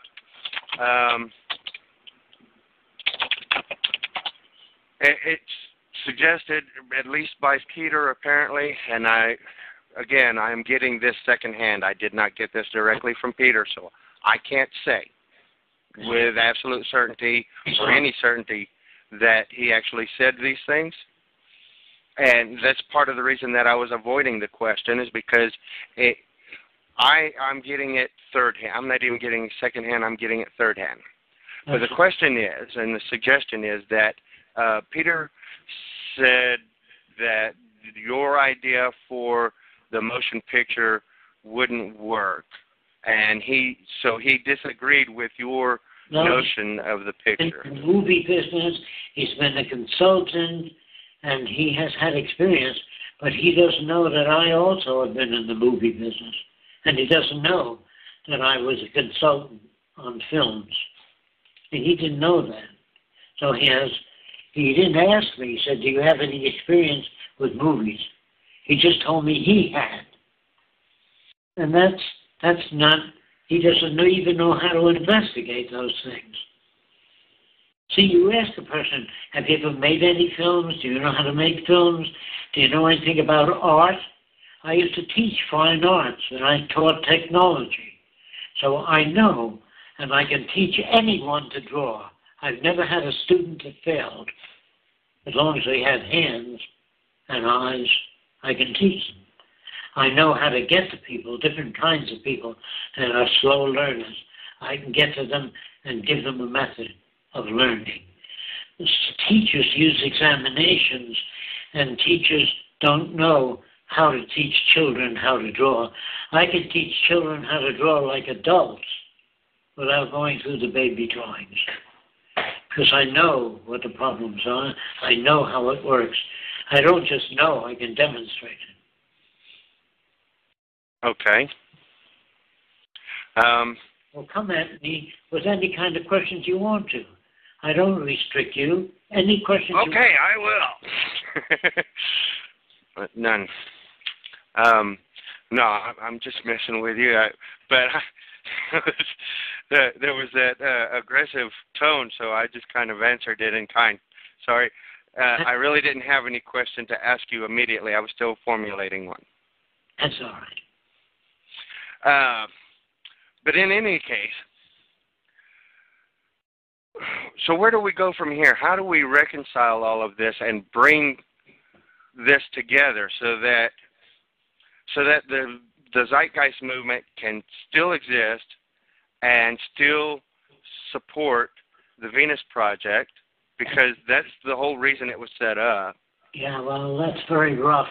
My answers are not easy to fulfill, but the best way is to come out here and listen to a presentation of the way we think, and why we think that way, and the way we judge things, and why we think that way, and then question the hell out of things when you get here. But the best way is to come here and learn about it.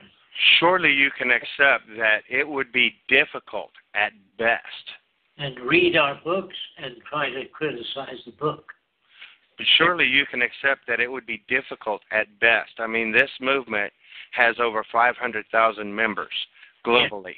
Yes. And it would be difficult at best. I mean... almost impossible for people to do that. Right. Highly unlikely.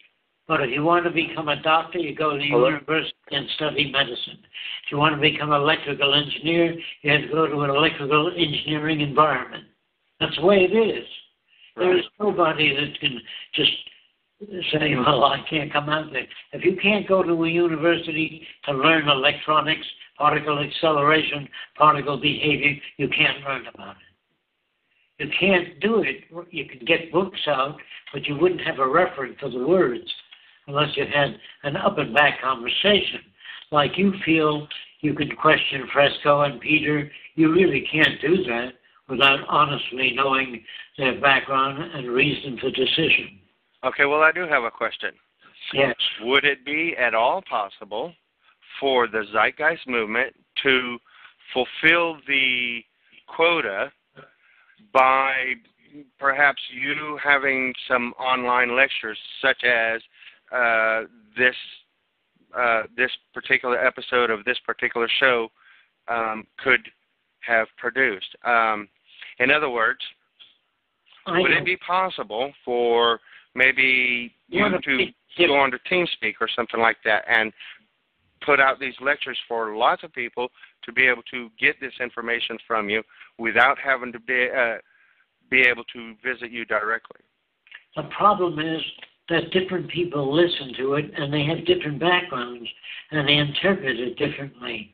Unfortunately, I found that people do that, and so people can go to a movie and say it was terrible. Others say I enjoyed it immensely. So when people ask me what I thought of a certain movie, I'll say I enjoyed it. I can't say you will enjoy it. I don't know enough about your values. If I know your values a great deal, I say you might find it interesting. Granted, but I'm not sure you understood the question. So let me please rephrase it.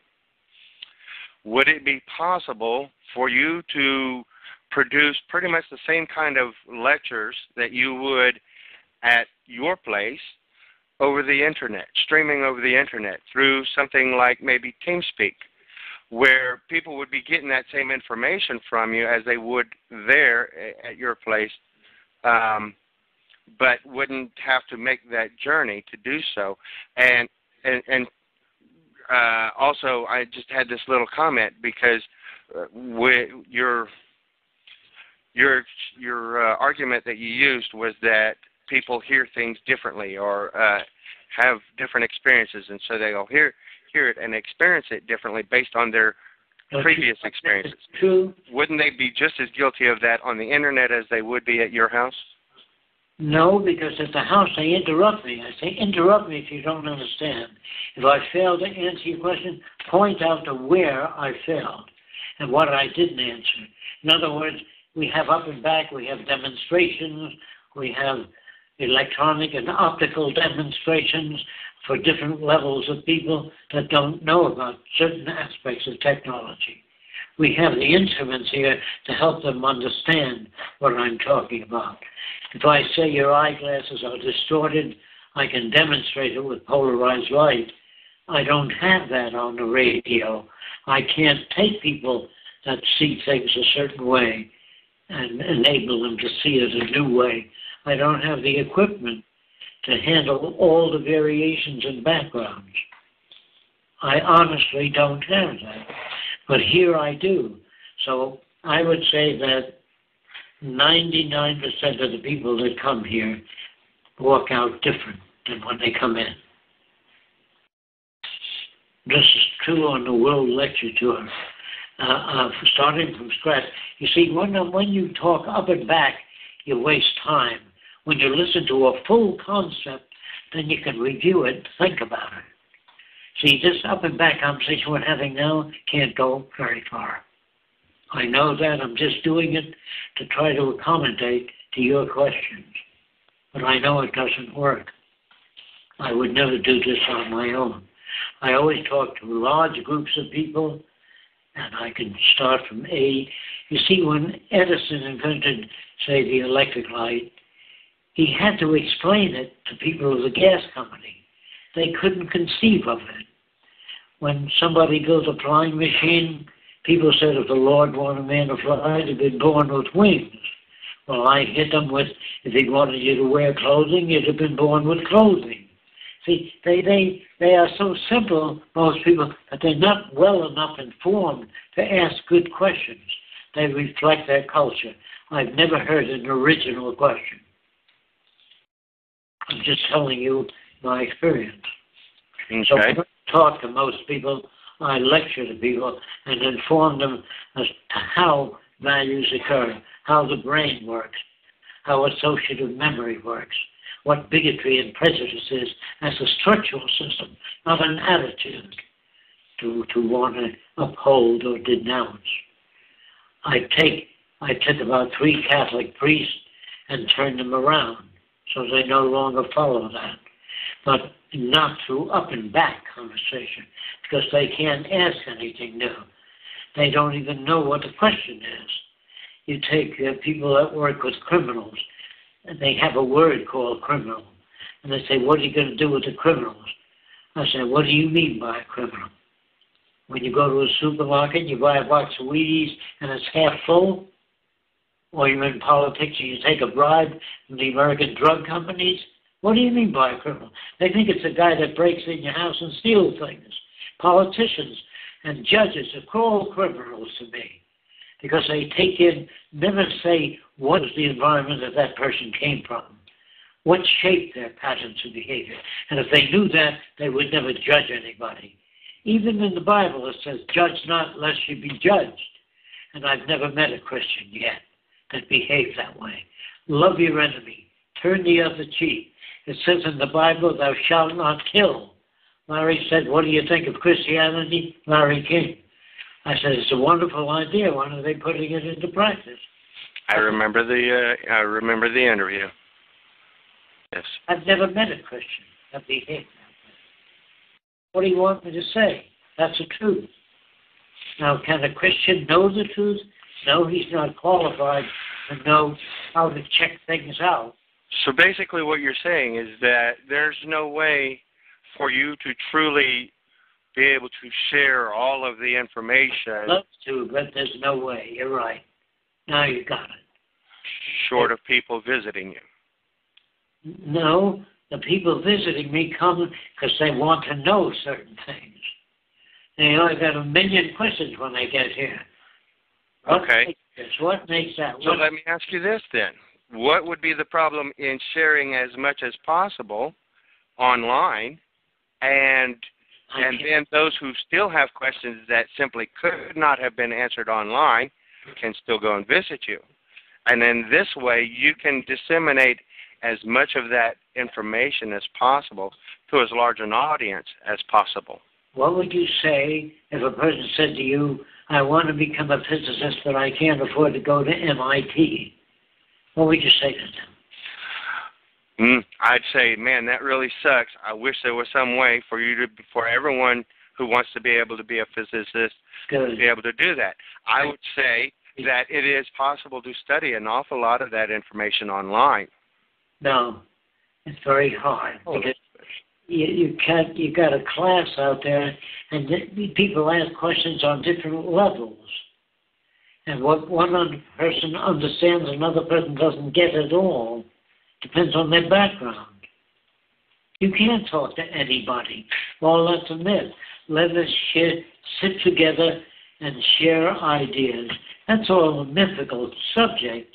You can't sit together and share ideas. Depending on their background. You can only, if you have parallel experiences, parallel education, you can share a wider range of material. All that education does is enable you to understand that different people come from different environments. They learn at different rates depending on how you present your package. A salesperson, a person that has predictability in affecting human behavior in purchasing an object. A salesperson doesn't work on me because it doesn't work unless he shows me something that works better. See, I'm not moved by what ordinary people, I'm not moved by testimonials. I've seen testimonials on everything, but I'm only moved by physical reference. Do you know what that means? Yes, I know what physical reference means. Yes, I've actually spent a good deal of time studying all sorts of sciences. Yes. Including psychology and neurology and genetics and physics and, yes. That's what I'm trying to say. Astrophysics. I believe we can communicate with each other. I believe we can attempt to communicate with each other. I don't believe I can talk to PJ. There's some things he would understand, some things he would not. Not that he's good or bad, right or wrong. His background may not be parallel to some of the experiences I've had. Well, let me ask you something. When you're saying that you can't communicate with these people, now I understand where I was coming from earlier when I was saying communication is this give and take, is this shared experience, and whether those previous experiences stand in the way or not, there's still the shared experience of the conversation. If the conversation is simple, yes. If it's of a high complexity. Even if it's complex. If it's outside of my previous experience and highly complex, then it would take a whole lot longer because I would have to ask you to define nearly every term, especially those that are outside of my experience. I do that first when I first meet people. Right. I ask them do a survey of their value system. And I know whether it's a 20-year project, 5-year project, or 20-year, 25-year project. I get off if it's too long. I wouldn't engage in this conversation except that you asked me to, and I'm doing it, and I don't say it'll work. I never did say that.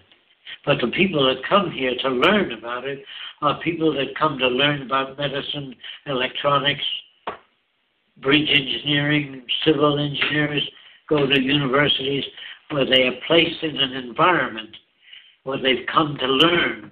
Most people do not come to learn. They come to reinforce their bigotry and their prejudices. Are you talking about to the Venus Project site? You're talking about when people go to visit you at your home, they carry their bigotry and they look for supporting that. Yes. And a lot of people, I can tell you, come into the movement, onto the Zeitgeist Forum for exactly the same purposes, to support their own bigotries. Did you ever hear of technocracy?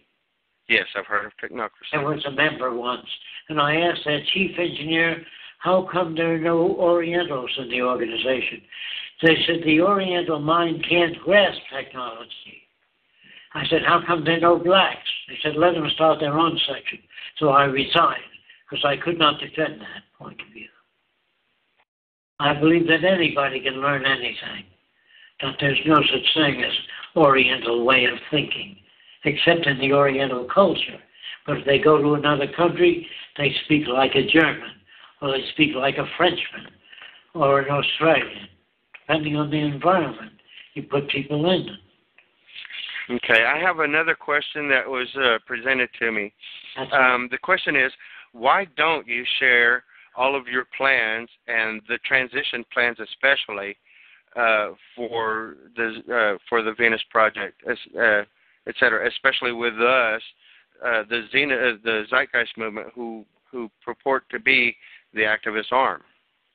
I've been doing that all my life, putting stuff out on the internet, writing books. I've been trying to do that all my life, and I'm only successful to the extent that people know something about it. I do that all the time. I work on people. I never do anything else. Okay, so how would you say we should go about transitioning into a resource-based economy then? They can't do that unless people lose their home, lose their job, and lose confidence in the people they elected. Then they say, what's wrong? What can we do? They have to have experience first. There was no revolution in Russia until the people were abused over many years. The revolution in France was so millions of people were abused so much so that they revolted against the system. People in America have to face starvation, polluted air before they form organizations like the Peace Corps or Environmental Protection Agency. They have to be abused first, which is very unfortunate. I'm so sorry they don't understand logic and reason. There's no such thing. Unfortunately, people seem to have been abused before they form an organization like the Peace Corps. Those people that form such an organization have been abused and they've been hurt, and so they join the Peace Corps.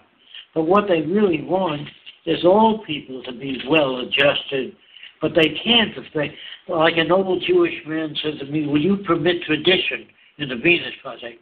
I said, will you? He says, yes. I said, the Ku Klux Klan... Okay, let me stop you for a second because it seems like you didn't really hear my question properly or understand what I was asking. The question was, why is it that you have not shared the actual plans? I've been doing it. And the direct method of transitioning.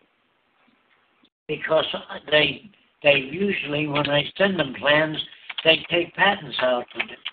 And they have been doing that all through history.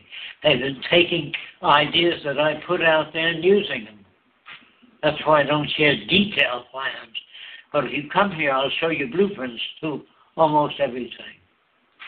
Okay. Well, I'm sure I would love to see that. Get a lot out of it. I'm sure I would. I'm sure that I would really enjoy that. I've heard from several people who have taken the tour, and they all say, "You just gotta go, Frank. You just gotta go. You just won't understand until you go." So, yeah, I'm sure I would really love to take the tour one of these days when I can actually afford it.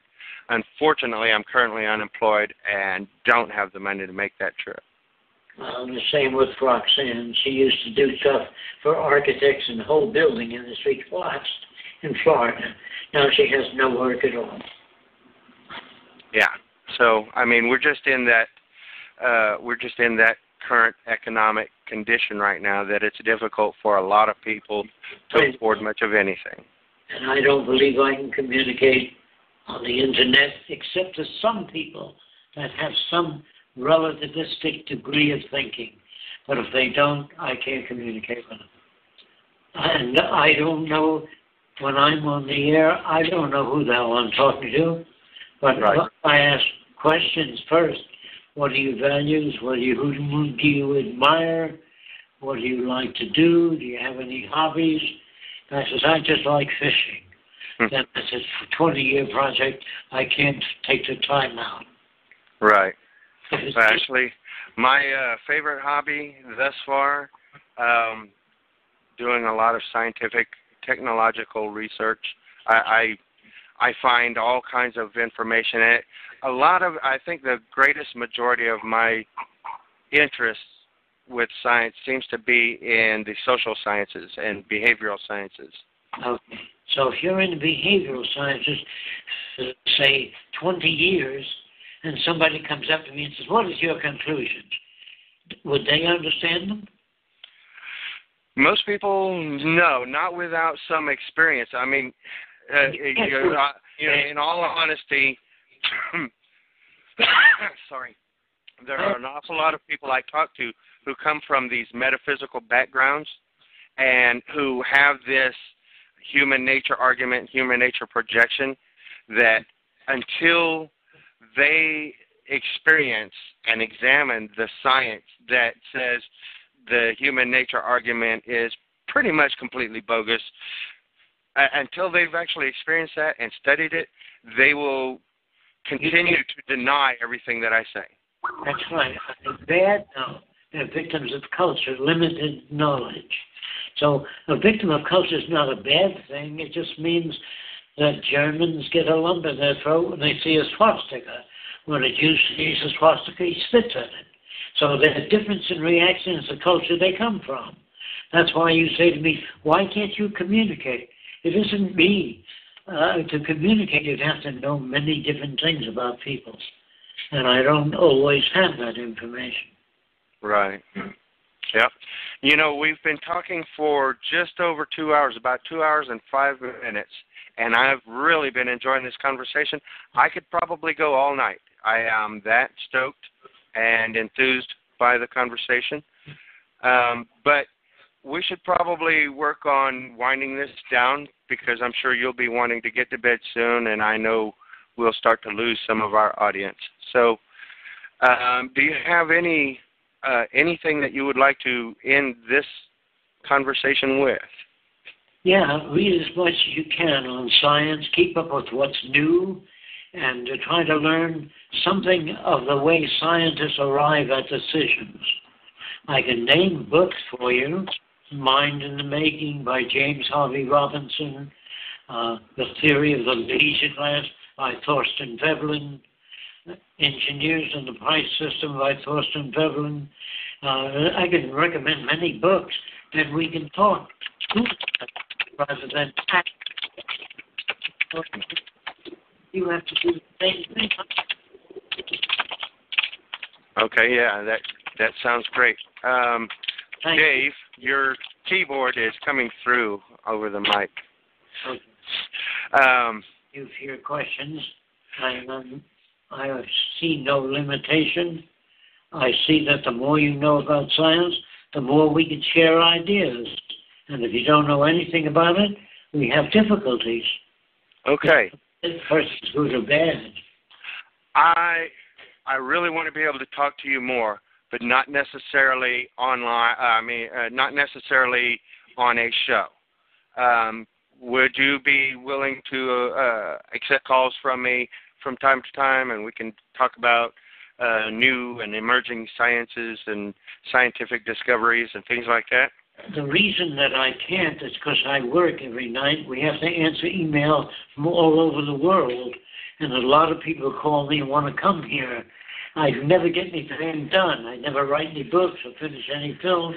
Can you understand that? I can understand that. There's hundreds of people who want to come over here every day. We get calls, but we can't receive them.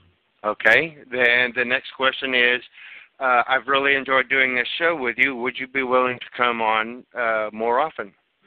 If I can, I'd be willing to. If I have the time, let me know when you've got some open time. If I have it at the time, I'd be happy to do it.